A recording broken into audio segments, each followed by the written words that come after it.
અરે હું શું કહું તમને, આ નવી પાણીની પાઇપે લાવી છે અને થોડા નવા છોડવા પણ લાવવા છે. આ ધ્યાન નથી અપાતું હમણાંથી આપણા ઘરના બગીચામાં. છોડવા તો ઠીક છે, નવા લાવીશું, પણ પાઇપ નવી શું કામ લાવી? વચ્ચે તૂટેલી છે, ત્યાં જોઈન્ટ મારી દેવાય. આ મમ્મીને ફોન કરીને પૂછવા આવ્યું છે. હા, કેસ બરાબર છે.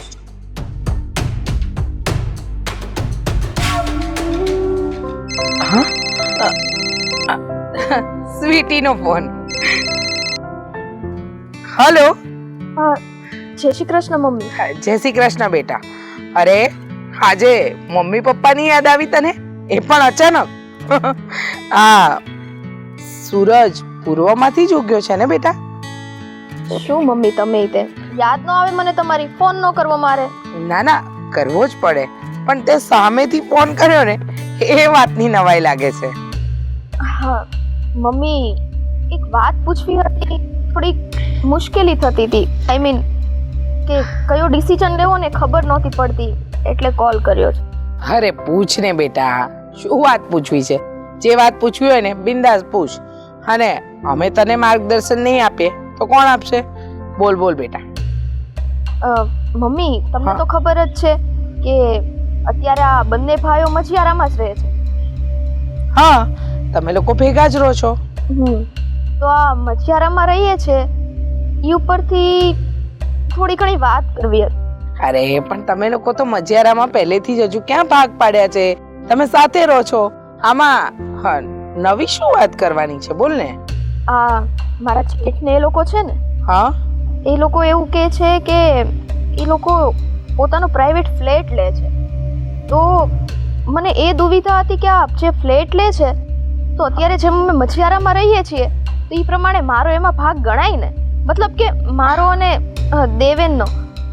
જો બેટા, મજિયારાનો ભાગ ન પડ્યો હોય તો તારો ભાગ ગણાય, પણ જો હા મજિયારામાં એટલે કે એ લોકોની પ્રાઇવેટ કમાણીના રૂપિયાથી લેતા હોય તો તમારા લોકોનો ભાગ ન ગણાય. પણ મમ્મી, પ્રાઇવેટ લે કે ના લે, રહીએ છીએ તો બે ભેગા. અત્યારે જે કાંઈ પણ વસ્તુ હોય એ બધું ભેગું જ આવે. અને તમને એ ખબર છે કે અમે લોકો અત્યારે જે કાંઈ પણ કરીએ છીએ બધા સહમતિથી જ કરીએ છીએ. મતલબ કે જો બહારથી ગમે તે વસ્તુ લાવવાની હોય તો એ બેયના પૈસા જાય છે. તો પછી હવે આ ફ્લેટ ને એ બધું છે તો બે ભાઈઓને એમાંય ભાગ પડે ને? અરે બેટા, એમાં એવું છે કે જો તારા જેઠાણીની કે જેઠની પોતાની પ્રાઇવેટ બચત હોય ને એમાંથી લે તો એ તો મજિયારાનો ભાગ ન ગણાય ને બેટા. પણ હા, તમે જે ઘરમાં આપતા હોય ને એ રૂપિયામાંથી જો તારા જેઠ નવો ફ્લેટ લે તો એ મજિયારાનો ભાગ ગણાય. તો વાતની એક વાત મને એટલી ખબર પડે છે કે ગમે તે થાય ભાગ પડશે ને તો બે ભાઈઓમાં સરખો જ પડશે. અને મારા દેવેનના હિસ્સાનું હું શું કામ જવા દઉં? આ તો મેં તમારી સલાહ માટે ફોન કર્યો. અરે પણ સ્વીટી, મારી વાત સાંભળ બેટા. આમાં જો આ ઝઘડાનું કોઈ કારણ નથી, અને જ્યારે મજિયારાનો ભાગ પડશે ત્યારે જોયું જશે ને. આ લોકો સામાથી રૂપિયા આપે છે એ તો તને ખબર પડશે જ ને. પછી નક્કી કરાય કે એ ફ્લેટ મજિયારામાં ગણાય કે અલગ ગણાય. સારું, તમારે કેવું હતું એ તમે કહી દીધું. બાકી તમને ખબર છે હું તમારી જ દીકરી છું. મને જે ઠીક લાગશે એ હું કરીશ. તો પણ તમે કીધું છે એ વિશે એક વખત હું વિચારીશ જરૂર. પણ જ્યાં સુધી મને ખબર છે ને ત્યાં સુધી આ બધું મજિયારાનું જ ગણાય. અને અમને તો અમારો હક જોઈએ. જય શ્રી કૃષ્ણ. સ્વીટી, આ મમ્મી તેને કઈ સલાહ માટે મેં કોલ કર્યો હતો અને શું સલાહ આપે છે મને સમજાતું નથી આપણી સ્વીટીનું શું કરવું. એક તો થયું પણ શું? પહેલેથી સ્વભાવે એવી છે. હવે એના જેઠ અને જેઠાણી કોઈ નવો ફ્લેટ લેવાની વાત કરે છે તો કહે છે કે અત્યાર સુધી તો અમે મજિયારામાં સાથે રહીએ છીએ, અમારા મજિયારાના ભાગે નથી પડ્યા, તો હવે આ ફ્લેટ જે લે એમાં અમારો ભાગ ગણાય કે ન ગણાય? આપણી સ્વીટી છે ને હવે ગાંડા ઘેલા જેવી છે. એને એટલી તો ખબર પડવી જોઈએ ને એ ફ્લેટ કોના પૈસે લે છે. અરે મેં એ જ કહ્યું કે જો કદાચ તારા જેઠ જેઠાણીની પ્રાઇવેટ કમાણીના રૂપિયા હોય તો એમાં તમારો ભાગ ન ગણાય. એ પહેલા તું જાણ. હવે એને એ વાતની ખબર જ નથી અને એ જેઠ જેઠાણી પર આરોપ મૂકે છે. અરે બહુ ઉતાવળિયા નિર્ણય લે છે આ છોકરી. ભાઈ બે છોકરા હોય 25,000 કમાતા હોય ઘરમાં 15,000 આપતા હોય, 10,000 રાખતા હોય, 10,000 વાપરવાના હોય, એ એની બચત કરીને જો કોઈ પ્રોપર્ટી લે તો એની પ્રાઇવેટ ગણાય. હા, હું પણ એ જ કહું છું. પણ સ્વીટી છે કે મજિયારાના ભાગમાં આ બધું ભેગું જ ગણાય, એ સમજવા જ તૈયાર નથી. આ છે ને ઘરમાં કંકાસ કરવાના કામ આ છે બધા. કંકાસ તો થશે જ, પણ છોડો, આપણી દીકરી સમજે એમ નથી. તમને ને મને બંનેઓને ખબર છે કે સ્વીટી કેટલી જિદ્દી છે. હા, છતાંય હું પણ સમજાવવાનો પ્રયત્ન કરીશ, તમે પણ સમજાવવાનો પ્રયત્ન કરજો. ચાલો હવે હા, બગીચાનું કામ પછી કરીશું.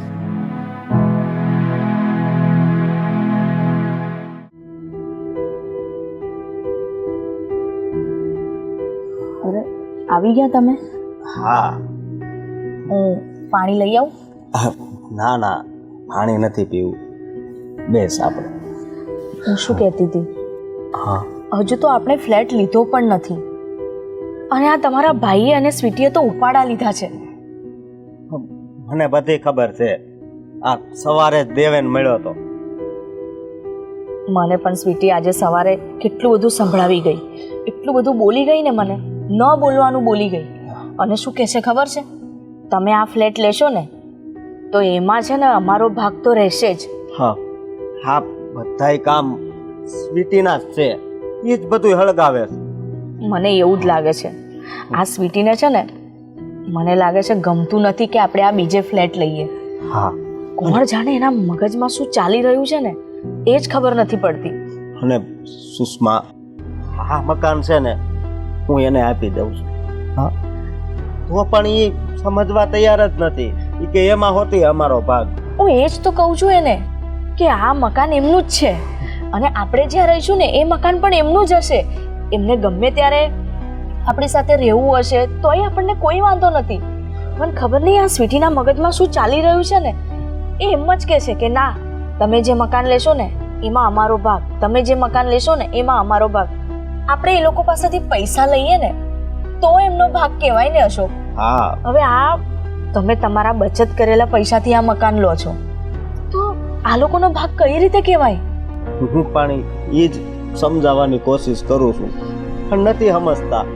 અને દિવસ એક રાત કરીને મેં પૈસા ભેગા કર્યા છે, એને ખબર છે, તો પણ કેમ એ આવું કરે છે ખબર નહીં પડતી. અને એટલો ગુસ્સો કરે છે ને કે જાણે આપણે એના દુશ્મન હોઈએ. મને તો એમ હતું કે આપણે આ વાત ઘરમાં કરીશું ને તો દેવેનભાઈને અને સ્વીટીને બહુ જ ખુશી થશે. પણ જ્યારે સ્વીટી મારી પાસે આવીને અને એવું બોલવા લાગીને કે મને એમ લાગ્યું કે આને જરાય નથી ગમ્યું.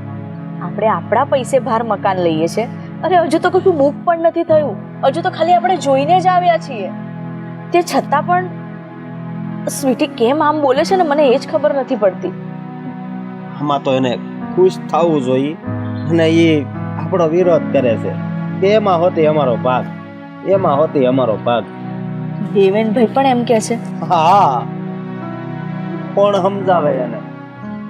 એનો મતલબ આ સ્વીટીએ છે ને દેવેનભાઈનું ટોટલી માઇન્ડ વોશ કરી નાખ્યું છે. બાકી દેવેનભાઈને ખબર પડે કે આપણે ક્યાંક બહાર નવું મકાન લઈએ છીએ તો એ તો ખુશ જ થાય. પણ ખબર નહીં, જ્યારથી આ સ્વીટી આવી છે ને ત્યારથી દેવેનભાઈ પણ બદલાઈ ગયા છે. એ હવે પહેલા જેવા નથી રહ્યા. એ તારી વાત હાચી. હા, લગ્ન પહેલા તો કેટલો પ્રેમ ભાવથી આપણી હારે રહેતો, પણ જ્યારથી એના લગ્ન થયા ભાવ બદલાઈ ગયો. હા, સ્વીટી જેમ કે એમ આ કરે. પેલા ઝઘડા ઊભા હતા, એ તો નાની નાની વાતમાં કરતા તમે ઝઘડા, પણ હવે તો હા મકાન ઉપર બાંધવા મળ્યા કે નવું હું કામ મકાન લ્યો છો એમ.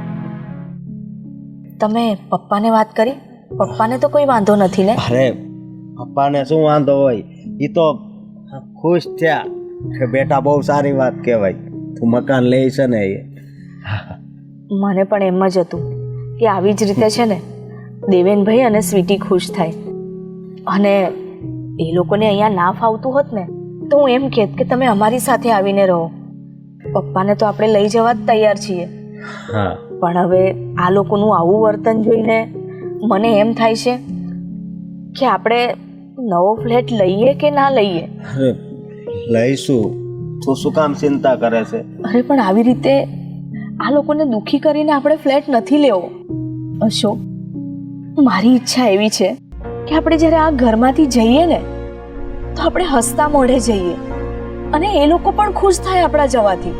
પણ જો આવી રીતે એ લોકોને દુખી કરીને ફ્લેટ લઈશું ને તો આપણે પણ ખુશ નહીં રહીએ ત્યાં. હા, એ પણ તારી વાત સાચી.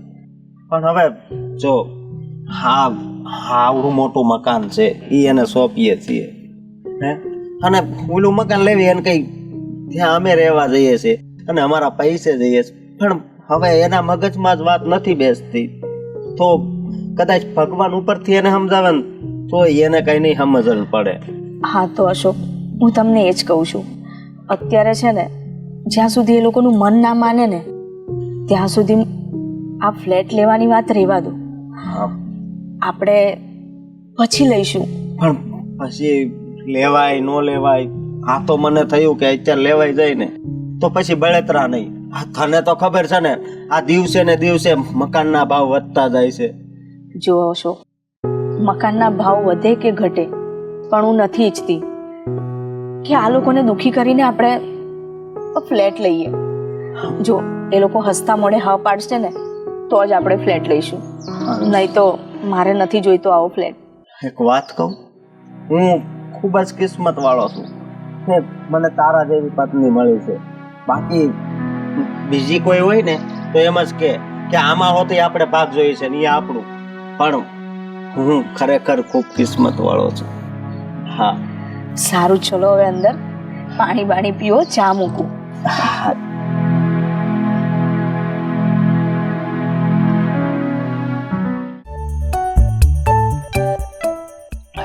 શું ગાર્ડનમાં ઊભા છો? હા, છેલ્લા અડધા કલાકથી 4 વાર બૂમ મારી, 4 વાર તો મેં ચા ગરમ કરી, પણ ખબર નહીં ગાર્ડનમાં આટા મારવાથી તમને ફુરસત મળે તો ને. અરે તે તો કીધું તું ઓલા નવા રોપા વાવવાના છે અને ઓલી નળીને જોઈન્ટ મારવાનો છે. રોપા લઈ આવ્યા તમે? અને નળી નવી લાવવાની કીધી હતી, પણ રૂપિયા બચાવવામાં તો તમારો પહેલો નંબર આવે. હો, એમાં ખાલી 1 ઇંચનો કાપો પડ્યો તો એમાં આનાથી નાની પતલી પાઇપ નાખી અને જોઈન્ટ મારી દીધો. આખી નળી બદલાવવાની શું જરૂર હતી? સરસ સરસ. હજુ આ નળી બીજા 10 વર્ષ ચાલશે નહીં? આપણી પેઢીની પેઢી વાપરે ને એટલી વસ્તુ વાપરશે. જેમ તમારા બાપા હતા ને એમ તમે છો, સેમ ટુ સેમ તમારા બાપાની કોપી. હા, હું પરણીને આવી ને તે મારા સસરાજી કહેતા, આ જે લાકડી છે ને બેટા એ તમારા પરદાદાની છે, આવું કહેતા. એમ તમે પણ એવા જ છો. આ નળી આપણા છોકરાના છોકરાના છોકરા આવશે ને એ વાપરશે. મારા વડવા બધાય છે ને પતલા પતલા હતા એટલે એને લાકડી તૂટે નહીં, અને તારા વડવા છે ને બધા ગેંડા જેવા હતા એટલે દર ભાવે 1 લાકડી બદલી પડે. હાલો બોલો, તમને તો એમાં તકલીફ ને પાછા. એમ કોને કે તમારા ખાનદાનના બધા બળેલા હતા, જીભ બાળ્યા સિવાય બીજું કઈ આવડતું થોડી હતું. એ કસરત કરેલા અને ખાધેલ પીધેલ હતા, શરીર કસાયેલા હતા. એમ કે હા, કસાયેલા હતા ખબર છે ને. અમારા સસરાજી કેટલા કસાયેલા હતા ખબર છે. હા, હવે મને સલાહ આપવાની જરૂર નથી. તમે તો જાણે તમારી 10 પેઢીનો ઇતિહાસ જાણતા હોય ને એવી વાત કરી નાખી. હવે તમારે ચા પીવી છે કે નહીં? પીવી છે? તાજી બનાવીશ. ના ના, જે પડી છે ને એ જ ગરમ કરીશ. હો? હા. જય શ્રી કૃષ્ણ. જય શ્રી કૃષ્ણ.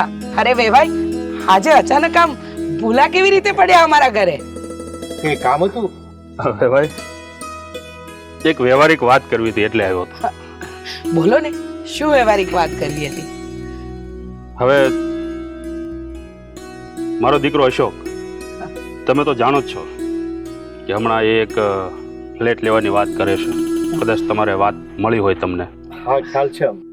હા, એ સમાચાર તો અમને લોકોને મળ્યા, પણ એનું શું છે અત્યારે? હવે એમાં વાત એમ છે કે તમારી દીકરી સ્વીટી આ વાતને લઈને વાતનું વતેચર કરી નાખ્યું છે. ફતેહ સર, કઈ સમજાય એમ બોલો ને. હા, અમારી દીકરી એટલે શું કર્યું? કઈ બાબતને લઈને તમે આ વાત કરી રહ્યા છો? હવે અશોક ફ્લેટ લે છે તો એ એના દમ ઉપર લે છે, એની મહેનતની કમાણીથી લે છે. હવે બિચારો સવારનો કામે જાય, 8 કલાકની નોકરી હોય બરોબર, તો 8 કલાક પછી રાત્રે 11 વાગે આવે, ક્યારેક 12 વાગે ઓવર ટાઈમ કરીને એણે બચારાએ પૈસા ભેગા કર્યા. હવે એ એ રૂપિયા બચાવીને એનો ફ્લેટ લે છે. તો હવે એમાં તમારી દીકરી એટલે કે સ્વીટી એમ કહે છે કે મોટાભાઈ જે ફ્લેટ લે છે ને એમાં પણ અમારો ભાગ લાગે. હવે આ નિર્ણય તમે જ કરો, લ્યો તમે જ કહો, આ વસ્તુ યોગ્ય છે? જો રીચા, એ બિચારે ઓવર ટાઈમ કરીને જો પૈસા બચાવ્યા હોય અને એમાંથી પ્રોપર્ટી લેતો હોય તો એ તો એને ફરવાના સમયનો ભોગ આપ્યો છે. હા એમાં સ્વીટીથી હક ન મંગાય. ના, એ મજિયારાનું ન કહેવાય, એ તો અશોકની પોતાની કમાણીનું કહેવાય. એટલે એ ફ્લેટ તો એમનો જ ગણાય. હા, તો તમે શું ઈચ્છો છો કે અમે હવે- કઈ રીતે તમારી મદદ કરીએ? હું એ ઈચ્છું છું રીછાબેન કે તમે આવો અને સ્વીટીને સમજાવો કે બેટા આ જે પ્રોપર્ટી છે અશોકભાઈ લઈ રહ્યા છે એ મજિયારાની ન કહેવાય. મજિયારાનું તો આ અત્યારે જે રહીએ છે ને એ મકાન કહેવાય. હા બરાબર. હવે આ તો એની પોતાની મહેનતનું છે, હવે એમાં આપણે તો આ ભાગ ન લઈ શકે ને. સાચી વાત છે તમારી. હા, પણ તમે ચિંતા નહીં કરો વેવાઈ, હું તમારા ઘરે આવીશ, મારી દીકરીને સમજાવીશ કે આ મજિયારાની મિલકત ન કહેવાય, આ તો અશોકની મહેનતની કમાણી કહેવાય. એટલે એમાં એનો કોઈ હક કે ભાગ ન લાગે. હા, તમે જરાય મૂંઝાતા નહીં, હું આવીને મારી દીકરીને સમજાવી જઈશ. હવે સ્વીટીએ તો આખું ઘર માથે લીધું છે. હવે બે દેરાણી જેઠાણી ઝઘડ્યા કરે. હવે નહીં તો પેલા અશોક સાથે પણ હવે તો ઝઘડવા માંડ્યા છે. હવે આનો નિવારો તો તમે જ લાવી શકો. એમાં એવું છે એ નાનપણથી જીદની બહુ છે અને અવાજની મોટી છે.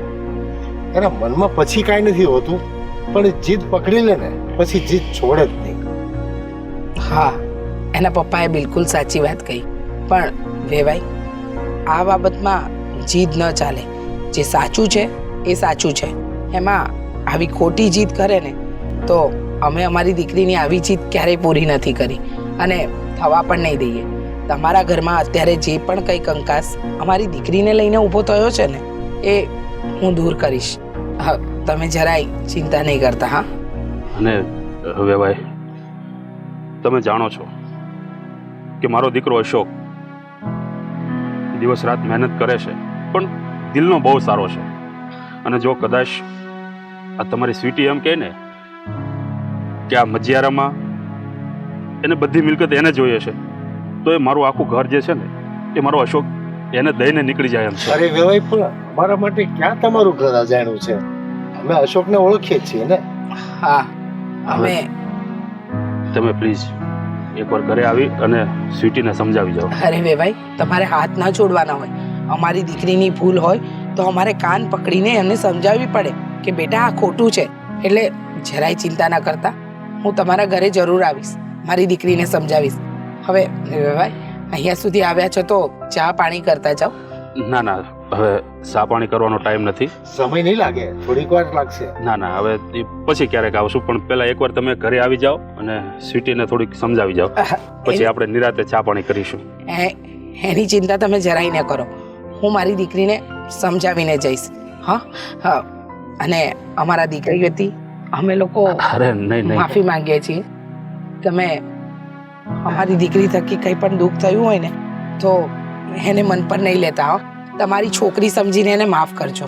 અરે વેવાણ, આમાં તમારે માફી માંગવાની ક્યાં જરૂર છે? અને હું તો જાણું છું કે સ્વીટી હજી નાદાન છે, બાળક બુદ્ધિ છે. તમે સમજાવશો એટલે સમજી જશે. હવે અમારાથી ના સમજે પણ તમારાથી તો સમજી જશે. હા હા, સારું, ત્યારે હું હવે રજા લઉં છું, પણ એકવાર આવી જાજો ઘરે. હા, જય શ્રી કૃષ્ણ. જય શ્રી કૃષ્ણ. હા, સ્વીટી ખોટી જીત કરે છે. હા, આપણે તે દિવસે પણ એને સમજાવી પણ એ સમજવા જ તૈયાર નથી. અશોક એની મહેનતથી કમાણીનો ફ્લેટ લઈ રહ્યો છે તો આ મજિયારાની મિલકત ક્યાંથી કહેવાય? આપણે વેવાઈને માટે કેવી રીતે કહી શકીએ કે અમને એ ફરિયાદ કરતી હતી, અમને ફોનમાં કહેતી હતી? એ બધું વાત તમારી સાચી છે, પણ હા, સ્વીટી હાથે કરીને એના ઘરમાં બખેડા ઊભા કરી રહી છે. આવું કરીને એ હાથેથી એની સાસરીમાં નીચી પડવાનું કામ કરે છે. અરે નથી તમારો સ્વભાવ આવો કે નથી મારો, આ છોકરી કોના જેવી છે ને એ જ નથી સમજાતું. એ વેવાઈના ઘરમાં ક્યાં કોઈ એવા છે લાલચુ કે સ્વાર્થી? કોઈ મતલબ બતાવે એવા માણસો જ નથી. આ એક કોને ખબર ક્યાંથી મતલબ ઊભા કરે છે. એ જ તો. અરે મહેનતથી માણસ બધું ઊભું કરી શકે, એને શું કામ આવું તૈયાર તગારે ખાવું છે? જુઓ હું જઈ આવીશ અને એને સમજાવતી આવીશ. હા ચાલો હવે ચા પીવા. તાજી બનાવીશ ને? હા